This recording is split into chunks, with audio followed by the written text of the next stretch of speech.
After the Philippines was struck by Typhoon Haiyan last year, the Tzu Chi Foundation plans to build a total of 3,000 prefabricated homes in Ormoc, Tacloban, and Palo to house those who lost their homes.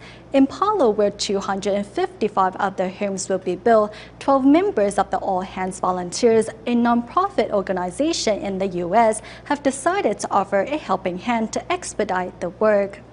The assembly of Tzu Chi prefabricated homes continue in Palo, the Philippines.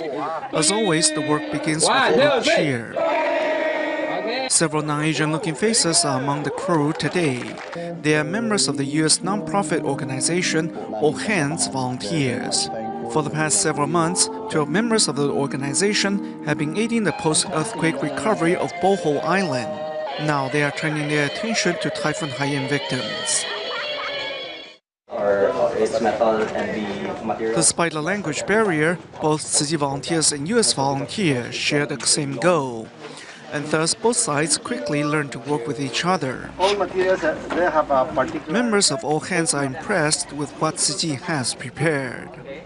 I think it's a really neat new type of program. We usually build from cocoa lumber, and the houses take longer to see the final results.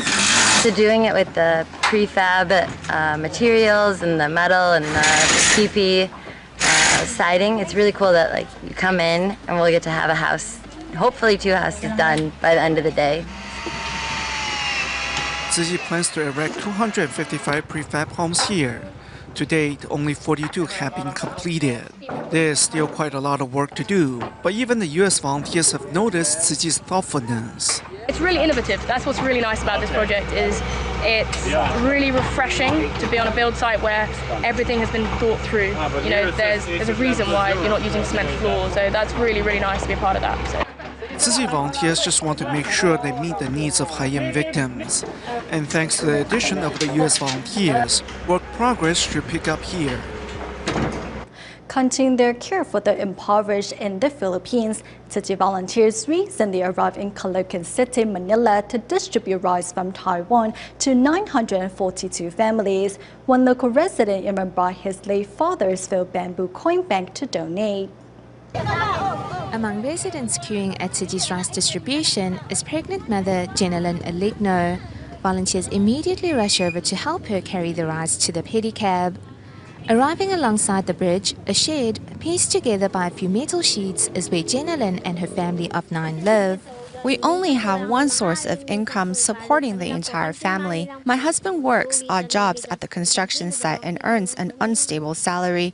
Sometimes we have rice, other times we have to buy food on credit so my 7 children won't go hungry. Here in Caloocan, poverty lies behind the city's glittering facade.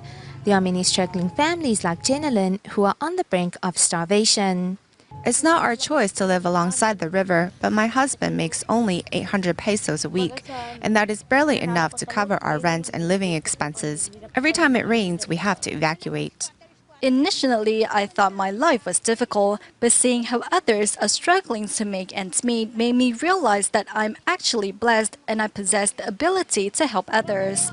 Today, volunteers brought bags of love from Taiwan, helping 942 families get through such times of struggle.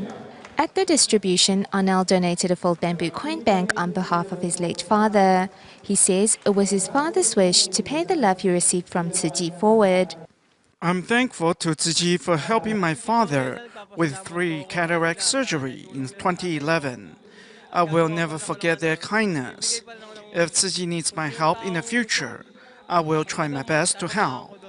Sometimes love doesn't need to be expressed through words or fancy gestures, as a simple act of kindness is enough to change someone's life forever.